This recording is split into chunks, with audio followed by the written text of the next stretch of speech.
কেমন আছো তোমরা সবাই? আশা করছি সবাই ভালো আছো, আমিও ভালো আছি। আজ বুধবার, আজকে দিন হচ্ছে 13ই নভেম্বর। অনেক দিন বাদে আমি এরকম কথা বলে ভিডিও স্টার্ট করলাম, কারণ এখন তো ভয়েস ওভারই বেশি দিই। আজকে একটা স্পেশাল দিন আমার জন্য। মানে কি বলবো, ভীষণ ভয়েতে টেনশানে আছি। জানি না কেমন কি হবে, ফিঙ্গার ক্রস যাতে সব ভালো হয়। আজ আমাদের তুমি জানোই, তোমরা সবাই জানো আমি কোথায় চাকরি করি বা কী। তো আজকে আমার ট্রিপ আছে, আজকে আমার কাশ্মীরের ট্রিপ আছে। তো কাশ্মীরের ট্রিপটা ভয় নয়, ভয়টা হচ্ছে যে আমি একা যাচ্ছি। স্যার আসবেন, কিন্তু আপাতত আজকের দিনের জন্য আমি একা, সবাইকে নিয়ে যাচ্ছি। তো আমি ভীষণ ভয়েতে আছি, ভীষণ টেনশানে আছি। স্যার আমার সমানে বলছেন কিচ্ছু হবে না, তুম কর লোগি, সব কুছ ঠিক হয়ে যায়গা, অল দ্য বেস্ট। কিন্তু আমি ভরসা রেখেছি যে আমি পারবো করে নিতে, এটা নয় যে পারবো না, কিন্তু একটা ভয়, টেনশন। কালকে রাত্রিরে মায়ের প্রচণ্ড শরীর খারাপ হয়েছিল, সেজন্য রাত্রিরে একটু জাগাও ছিল। জানি না, মানে প্রচণ্ড আনন্দও হচ্ছে, প্রচণ্ড ভয়ও লাগছে, কী যে হচ্ছে আমি জানি না, কিছু একটা হচ্ছে ভেতরে। তো যাই হোক, আমি আর বেশি বকবক করবো না, স্নান করতে চলে যাবো এক্ষুনি। ওদিকে আমার এখনই এখানেই ঠান্ডা লাগছে, জানি না ওখানে আমি কী করবো। তো চলো আমি আর বকবক না করে আজকে দিনটাকে শুরু করি। আশা করছি সবার ব্লগটা ভালো লাগবে, সবার দিনটা খুব ভালো যাবে। আসলে একটু ভয়টার কারণ হচ্ছে যে ফ্লাইট আমি একবারই চড়েছি, তারপরে চড়িনি। তো ট্রেনে হলে কি কোনো অসুবিধা নেই, কিন্তু ফ্লাইটে এয়ারপোর্টের মধ্যে তো কাউকে ঢুকতে দেয় না, না? তো সেটাই ঠিক আছে, চলো পারবো, আমি কোনো প্রবলেম নেই, আমি পারবো, সব করতেও পারবো সমস্ত কিছু। আমার বাবা গেল এক্ষুনি সামনে থেকে, সেই জন্য অন্ধকারটা এলো।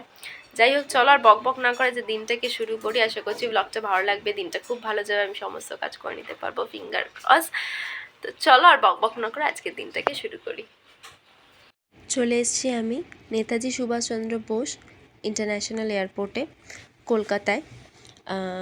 এরম নয় যে আমি এয়ারপোর্টের আগে আসিনি, আমি এসেছি, কিন্তু তখন আমি গ্রুপের সাথে গেছিলাম, মানে আমি তখন অ্যাজ এ স্টুডেন্ট গেছিলাম। আর এখন আমি যাচ্ছি অ্যাজ আ মেন অপারেটর হয়ে, ট্যুর অপারেটর, ট্যুর গাইড না, ট্যুর অপারেটর হয়ে। তো ভয়টা 10 গুণ বেশি, চিন্তাও হচ্ছে, একটু নার্ভাস। আমি বলবো না যে আমি নার্ভাস নয়, একটু না, অনেকটাই নার্ভাস। আমি তার আগের দিন রাত্রে ভালো করে ঘুমাতেই পারিনি চিন্তার চোটে, যে যাতে মানে কালকে সমস্ত কিছু ঠিক করে নিতে পারি। এই দেখো আমি চলে এসেছি, আমি সেজে গুজে রেডি হয়ে। আর যখন আমি এডিটটা করছি তখন অলরেডি আমি শ্রীনগরে বসে আছি, মানে কাশ্মীরে বসে আছি। ঠান্ডা, প্রচণ্ড ঠান্ডা, মানে ব্ল্যাঙ্কেট থেকে বেরোতে পারছি না, এতটাই ভয়ঙ্কর ঠান্ডা হয়ে আছে। হ্যাঁ, আর রুম হিটার চলছে, তারপরেও এই অবস্থা আমার। মানে যখন তোমাদের শ্রীনগর দেখাবো তখন বলবো।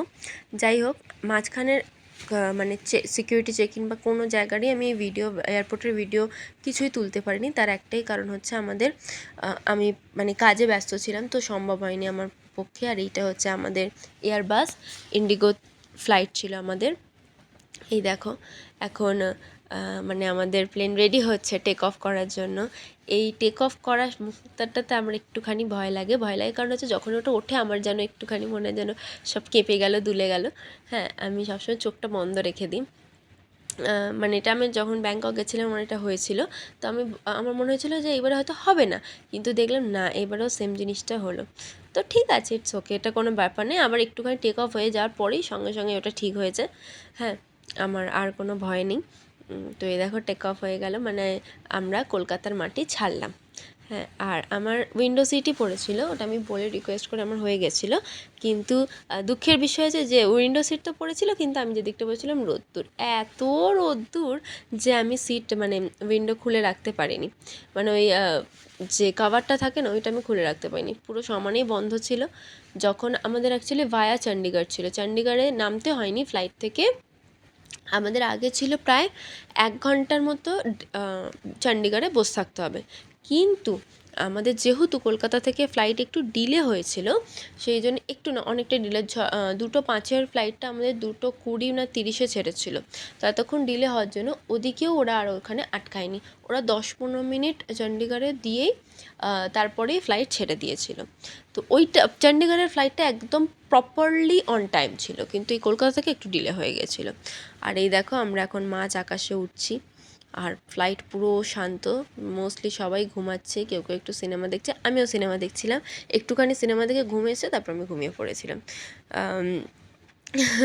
যেটা অ্যাকচুয়ালি হওয়া উচিত। আমার মনে হয় ঘুমানোটাই খুব দরকার, কারণ তার আগের দিন আমার ঠিকঠাক ঘুম হয়নি। যাই হোক, বক বক বক বক করতে করতে চলে এসেছি চণ্ডীগড়ে। এই দেখো ফ্লাইট ল্যান্ড করবে বলে একদম, মানে ল্যান্ড করেও গেছে আমার মনে হয় সেই সময়, আর এই ল্যান্ড করলো।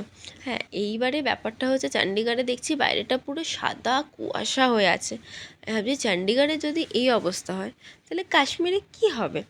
কিন্তু ঠিক আছে, আমি বুদ্ধিমানের কাজ করেছিলাম। আমি একটা জ্যাকেট আর একটা টুপি আমার সাথে আমার ব্যাগে, মানে হ্যান্ড ব্যাগে রেখে দিয়েছিলাম, যাতে আমার ওই প্রবলেমটা না হয়। আর এই বুদ্ধিমানের কাজটা করার জন্য আমি নিজে ভীষণ গর্বিত। আর এইটা দেখো, মাঝ আকাশে যখন সূর্য অস্ত যাওয়ার সময় এত অসাধারণ দেখতে লাগছে, এত অসাধারণ। মানে সে গান আছে না, সূর্য ডোবার পালা আসে যদি আসুক ব্যস্ত, সেরকম।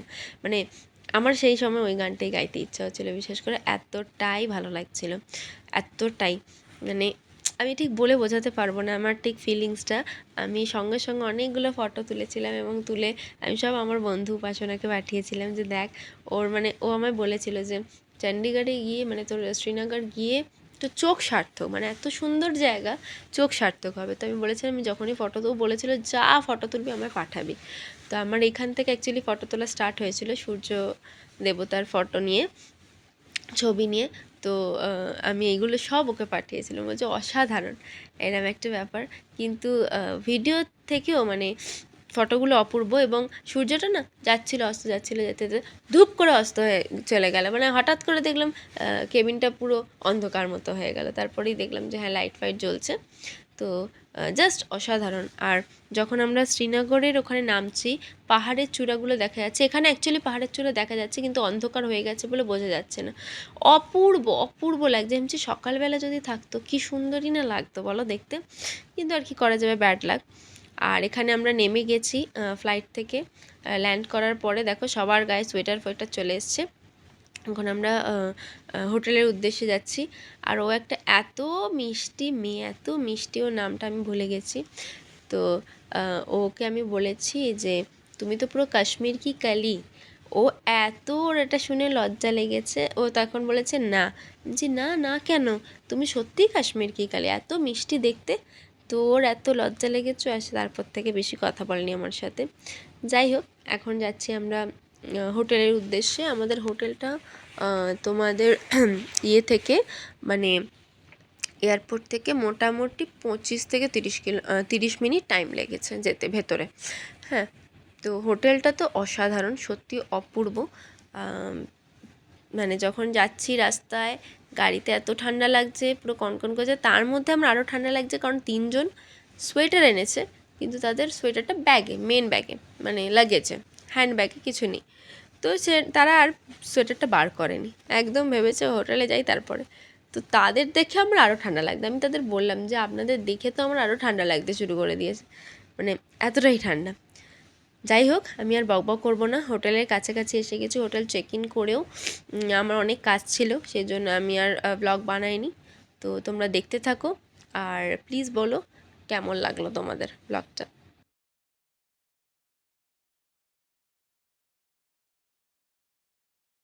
হ্যালো, সকালের পরেই এখন আমি সময় পেয়েছি অন হওয়ার জন্য, মানে ক্যামেরাটা ধরার জন্য। এখন টাইমটা দেখে নাও,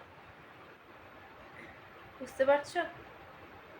11টা 17, বোঝা যাচ্ছে না মায়ের ফটোটা, আলো 11টা 17।